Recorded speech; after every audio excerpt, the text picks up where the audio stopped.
c'est des histoires qui avaient toutes le même format, mais qui étaient toutes avec des animaux et qui avaient toute une portée écologique.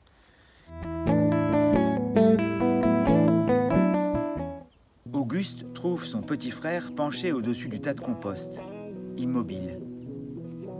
Qu'est-il en train de regarder? La tête plongée dans les épluchures, un hérisson cherche à manger.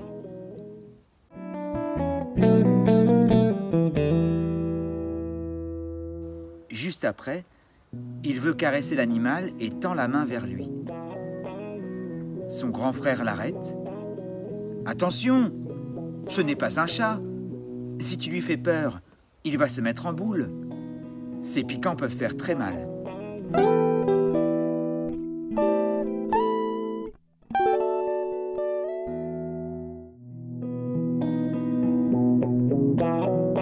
En période de confinement, en fait, moi j'ai eu pas mal de projets qui ont été pas forcément annulés, mais au moins décalés. Donc j'avais une période de creux.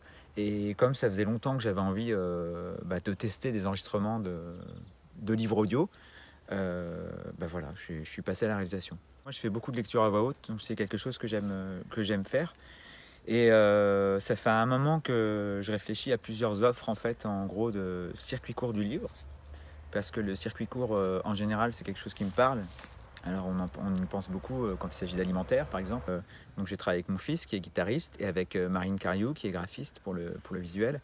Mon fils a composé des jingles et puis des génériques, en fait. Voilà, et s'occupait de toute la partie mixage. Circuit court aussi, parce qu'en fait, ce sont des histoires que j'ai, entre guillemets, auto-éditées, puisqu'elles sont disponibles au téléchargement sur mon site internet personnel.